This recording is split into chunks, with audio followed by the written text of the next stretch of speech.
Teman-teman sudah tahu belum, ada sebuah riwayat diriwayatkan Al-Baihaqi, seingat saya sanadnya hasan, bisa diterima, di mana Nabi SAW bersabda, ahli surga pun itu akan menyesali waktu-waktu mereka di dunia yang sempat mereka tidak isi dengan amal soleh. Ahli surga sudah masuk ke surga, baru dapat istana, masih ada penyesalan mereka. Kenapa dulu di umur itu, di waktu itu, di hari itu, di tempat itu saya tidak lakukan ini dan itu? Kenapa di saat itu saya kerjakan dosa ini dan dosa itu? Kalau ada di antara kita di sini pernah punya kesempatan berzina, mencuri, menipu, melakukan kejahatan, kemudian terselamatkan, jangan justru disesali. Jangan justru bilang, oh coba dulu saya zina saja, toh nanti sekarang saya tobat. Enggak, jangan begitu. Karena semua itu ada konsekuensinya. Iya kalau kita sempat taubat, kalau enggak, justru kita bersyukur karena kita bisa selamat tidak mengerjakannya. Dan kita sesali, selalu kita jadikan sebagai cambuk di saat ada sebuah amal soleh yang tidak sempat kita kerjakan. Ada sedikit tambahan informasi di sini teman-teman sekalian. Kalau dosa kita kerjakan, masih ada kata kunci taubat ya tadi. Bisa kita taubat, bisa dimaafkan. Cuma di amal soleh ini yang perlu kita renungi. Amal soleh itu sekali luput dari kita, maka tidak terulang. Contoh misal, tadi subuh ada orang yang ketiduran, tidak sholat subuh berjamaah di masjid. Anggap dia punya udzur, dia ketiduran. Tetapi dia tidak akan mungkin bisa memperbaiki itu selamanya. Tidak bisa, biar dia mohon-mohon sama Allah, ya Allah kembalikan waktu lagi ke subuh tadi 5 jam, 6 jam yang lalu, supaya saya bisa sholat berjamaah di masjid. Sudah nggak bisa. Saya pernah punya pengalaman di sini, di Condet sini. Waktu itu waktu sholat berubah dari jam 12 sekian menjadi kurang dari jam 12. Subhanallah, saya sempat tidak ikuti itu. Saya berpikir ngandalin dengerin azan. Rupanya mikrofon masjid dekat rumah rusak, nggak dengar. Ada tamu, ada seorang ikhwah datang ke rumah dan kami ngobrol. Saya patokannya jam 12 lewat pada saat itu. Jam 12 lewat, belum azan. Akhi, kita ke masjid aja. Saya boncengan motor sama dia. Pas tiba di masjid, imamnya sudah sujud rakaat pertama. Subhanallah, pada saat itu saya kaget dan saya besarkan permasalahan itu. Karena memang kita dianjurkan kalau kita luput dari amal soleh, kita harus besarkan dalam jiwa kita itu, supaya kita merasa betul-betul ini sayang benar gitu. Maka saya berpikir, subhanallah, saya bilang sambil jalan menuju ke saf untuk kejar imam di sujud yang keduanya, saya mengatakan dalam diri saya sendiri, subhanallah, saya bahkan tidak bisa mengatakan pada imam, imam kembali dong ke rakaat pertama, saya mau ikut dari takbiratul ihram supaya malaikat catat di hari itu, di sholat duhur itu adalah saya diikut dari rakaat pertama, di takbir pertama. Udah nggak bisa ya. Akan tercatat sampai hari kiamat, Khalid ini luput sholat duhur rakaat pertama di jatuh itu di tempat itu. Coba berapa banyak orang tidak hiraukan masalah azan, terdengar di telinganya. Ada orang miskin atau kerabatnya minta tolong, tidak mau dibantu dengan bisikan syaitan, negosiasi sama syaitan, itu masih kuat, itu masih mampu, itu masih. Bukan saatnya negosiasi, eksekusi. Pada saat orang minta, kasih. Urusan dia kalau dia bohong. Innamal a'malu binniyat, dia dibalas dengan niatnya, kita dibalas dengan niat kita. Kita niat sedekah, kita akan dapat. Dia niat menipu, dia akan dapat hukumannya. Gak usah khawatir soal itu. Jadi di sana penentuan amal kita untuk selamat, amal baiknya harus banyak. Kemudian 103-nya, ini kecelakaannya ya, celakanya orang-orang di hari kiamat diceritakan juga, waman khaffat mawazinu faulaika alladziina khasiru anfusahum fi jahannam khalidun. Dan barang siapa yang ringan timbangan amalnya pada saat itu, amal solehnya ringan, amal dosanya lebih banyak, maka mereka itulah orang-orang yang merugikan diri mereka sendiri. Dia yang celakakan dirinya, mereka kekal dalam neraka jahannam. Mulai 104 ayatnya sampai beberapa ayat ke depan, Allah gambarkan bagaimana bentuk siksaan dan penyesalan ahli neraka pada saat mereka masuk ya. Mungkin Bapak Ibu di ruangan seperti ini ada AC, dalam sejuk, nyaman ya, kita gak rasakan apa-apa. Tapi di saat kita berada di satu kondisi di mana kita sedang panas, diganggu oleh orang, disiksa, maka kita merasa tidak nyaman. Nah sebenarnya kondisi yang digambarkan sini bagaimana kalau orang dalam kondisi tersiksa itu ya.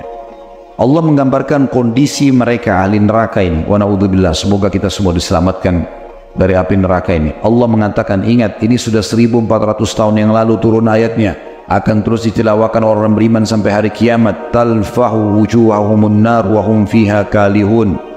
Muka mereka dibakar oleh api neraka dan mereka di dalam neraka itu dalam kondisi cacat. Ada sebuah riwayat menjelaskan dari Nabi SAW cacatnya seperti apa. Saking panasnya api neraka itu sampai membuat bibir atas penghuni neraka itu bisa terlipat ke kepalanya. Dan saking panasnya juga bibir bawahnya itu melebar sampai ke perutnya. Saking panasnya pada saat itu. Itu dimaknakan dengan cacatnya mereka.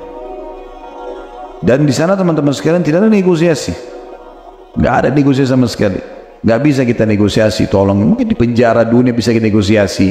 Kita bisa menunjukkan akhlak yang baik, mungkin dikurangi hukumannya. Mungkin. Di akhirat, di neraka tidak bisa. Para malaikat keras, kasar yang menjaga neraka. Allah gambarkan itu. Dalam surat Tahrim Allah gambarkan itu. Seingat saya surah nomor 66 ayat 6 itu. Ini tambahan informasi saya. Ya ayyuhalladzina amanu qu anfusakum wa ahlikum nara. Hai orang beriman, selamatkan dirimu dan keluargamu dari api neraka. Waquduhan nas wal hijarah, bahan bakarnya dari manusia dan batu. Alaiha malaikatun giladun syidad, dijaga oleh malaikat-malaikat yang kasar, yang keras. La ya'sunallaha ma amarum wa yaf'aluna ma yu'marun. Mereka tidak pernah bermaksiat kepada Allah dan mereka selalu menjalankan apa yang Allah titahkan. Bakar-bakar, potong-potong. Mereka nggak kenal kita, mereka tidak mau tahu. Allah ciptakan mereka memang untuk menyiksa. Gak ada istilah pakai perasaan kayak manusia. Ini orang sudah bonyok mukanya, ini orang matanya sudah tercungkil, udah cukup, nggak ada. Disiksa terus. Dan yang jadi masalah di neraka Bapak Ibu sekalian, tidak ada kematian. Kalau ada orang pencuri di jalan kemudian ditangkap oleh massa misalnya, terus dikeroyokin, mungkin selama dia masih bergerak orang masih berpikir mukul dia. Tapi coba kalau dia sudah meninggal, nggak ada orang yang mukul, karena orang pikir orang mati nggak rasa sakit. Di neraka nggak ada rasa, nggak ada kematian. Sampai seluruh kulitnya, otot-ototnya pun jatuh dari tubuhnya tetap hidup. Tersisa tulang pun dia masih hidup. Allah sempurnakan lagi. Begitu terus. Dalam penyiksaan itu sakit, dan dalam juga pengembaliannya kembali utuh sakit. Begitu terus 24 jam. Kenapa itu? Hanya zina, hanya bohong, hanya nipu. Untuk apa? Kenapa nggak jadi orang baik saja? Kenapa nggak nikah saja? Kenapa nggak sedekah saja? Kenapa nggak jadi orang baik? Oh, ini semua ancamannya sudah ada. Kemudian 105-nya Allah berfirman kepada ahli neraka pada saat mereka lagi cacat, mereka lagi kesakitan itu, alam takun ayati tutla alaikum fakuntum biha tukadzibun. Bukankah ayat-ayatku, kata Allah, kanya besar di situ kata ganti Allah ya. Bukankah ayat-ayatku telah dibacakan kepadamu sekalian, tapi kamu selalu mendustakannya. Pak, Bu, taubat, sadar, jangan. Ini kesempatan, lakukan. Ini sedekah, ini. Sudah, nanti aja. Dia selalu aja menunda-nunda. Kata Allah, bukankah dulu sudah sampai kepada kalian ayat-ayatku? Bukankah Ustadz Fulan sudah sampaikan, Ustazah Fulan sudah sampaikan? Bukankah ada cuplikan ceramah sampai di grup WA-mu? Bukankah anakmu pernah mengingatkan, ayah sholat, ibu sholat? Bukankah pernah begitu misalnya? Sampai semua informasi di sekitar kita. Bahkan Allah Subhanahu wa ta'ala seringkali menyampaikan kepada kita penyampaian-penyampaian dan peringatan itu bahkan dari anak kita sendiri. Saya pernah di rumah, subhanallah, tidur, istirahat siang, waktu itu sedikit letih. Pas azan asar, anak saya kecil 2-3 tahun umur datang. Abati sudah azan. Saya langsung bangun. Subhanallah, ini anak pasti nggak ngerti. Allah yang datang mengingatkan kepada kita dengan caranya. Bukankah Bapak Ibu pernah rasakan kita terbangun jam 3 malam? Ada kesempatan untuk bangun sholat malam. Kadang-kadang Allah datangkan nyamuk yang mengganggu kita untuk kita bangun. Tapi banyak manusia lalai. Dan ingat Bapak Ibu sekalian, kalau bukan kita sendiri yang memulai untuk memperbaiki diri kita, mengerjakan amal soleh dengan memaksakan diri kita, dan juga meninggalkan dosa juga dengan memaksakan diri untuk meninggalkannya, mujahadah kalau bahasa agama kita, maka tidak akan mungkin bisa terjadi. Lalu ahli neraka menjawab. Mereka mengatakan ini kepada Allah pada saat Allah mengatakan, bukankah sudah datang ayat-ayatku pada kalian, peringatan sudah sampai, kalian mendustakannya? Mereka menjawab begini, ini jawaban serentak ahli neraka ini. Cuma ini yang bisa mereka katakan. Qalu Rabbana ghalabat alaina shiqwatuna wa kunna qauman dhalin. Ayat 106-nya. Mereka berkata, ya Tuhan kami telah dikuasai oleh kejahatan kami. Dan kami adalah orang-orang sesat. Mereka akui pada saat, ya sudah kami salah. Gitu kan. Lalu mereka bilang apa? 107-nya. Rabbana akhrijna minha fa'in udna fa'inna zalimun. Oleh karena itu setelah kami akui, ya Allah, kami ternyata sudah lihat itu neraka benar, siksaanmu memang pedih, maka ya Tuhan kami, keluarkan kami dari neraka ini dan kembalikan kami ke dunia. Jika kami kembali lagi dalam kekafiran, kemaksiatan, maka benar-benar kami termasuk orang zalim. Tapi apakah bermanfaat permohonan mereka pada saat itu? Sudah nggak bisa. Sekarang Bapak Ibu ini memohon apapun sama Allah, Allah kabulkan. Taubat nasuha, wudu, sholat sunnah 2 rakaat, niat taubat, mohon maaf pada Allah, istighfar, ya Allah maafkan semua kesalahan hamba, maafkan kesalahan pasanganku, anak-anak, misalnya kita berdoa begitu, Allah kabulkan. Tapi di akhirat gak ada gunanya.